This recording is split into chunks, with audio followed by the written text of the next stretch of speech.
गेल्या 23 जुलैपासून ते 30 जुलैपर्यंत आमचं आंदोलन सुरू आहे. त्यानंतर 3 तारखेपासून मुंबई इथे आम्ही बेमुदत काम बंद आंदोलन करणार आहोत. या आंदोलनादरम्यान आम्हाला गेल्या 8 महिन्यापासून जल जीवन मिशन व स्वच्छ भारत मिशन अंतर्गत आमच्या महाराष्ट्रातील 1100 कर्मचारी आहे. वर्धा जिल्हा परिषदला 14 कर्मचारी आहेत आणि या कर्मचाऱ्यांचं गेल्या 8 महिन्यापासून मानधन झालेलं नाही. त्यांचा पगार झालेला नाही. आम्ही गेल्या 15 ते 20 वर्षापासून शासनाच्या जल जीवन मिशन व स्वच्छ भारत मिशन अभियानाचे कामं करत आहोत. जिल्हा स्तरावर आणि तालुका स्तरावर कर्मचारी आहे. या सर्वांचं पगार नियमित होत नाही. मागील पण 4 महिन्याचा पगार दिवाळीमध्ये केला, त्यानंतर पगार झालेला नाही आणि जानेवारी डिसेंबरपासून पगार झालेला नसल्याने आज आम्ही बेमुदत काम बंद आंदोलन इथे पुकारलेलं आहे.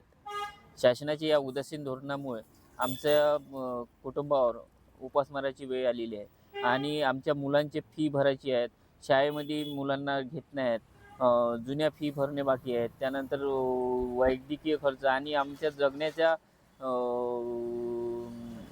वैद्यकीय खर्च आणि जगण्याच्या बाबतीत खूप परिणाम झाला आहे. घरी अन्नधान्य, राशन आणणे, बाकीच्या गोष्टी आहे, पेट्रोल आहे, मोबाईल आहे आणि इतकं असून देखील आम्ही 8 महिने झाले काम करत होतो. शासनाच्या योजनेचं नियमित काम करत आहे. महाराष्ट्राचं काम देशामध्ये आजच्या स्थितीला 1 नंबरवर आहे.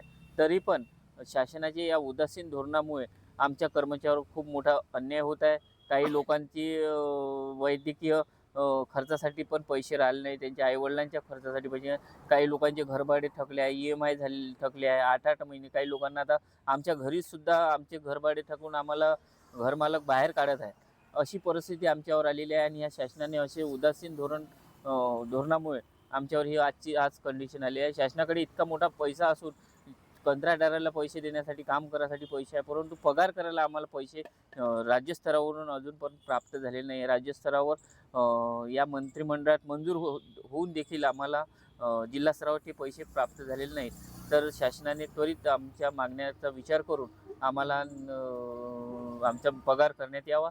तसेच 15 वर्षापासून ते 22 वर्ष झाले काही लोकांच्या सेवेला, कंत्राटीच आहेत आणि काही लोकांना तर आता रिटायरमेंटच्या स्टेजवर आलेले आहेत. 54-55 वर्ष वय आलं आहे आणि तरी देखील यांना नियमित केलेलं नाही शासनाने.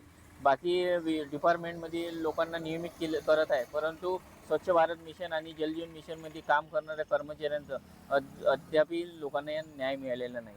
शासनाने आमच्या मागण्यांचा विचार करून त्वरित तोडगा काढावा ही नम्र विनंती.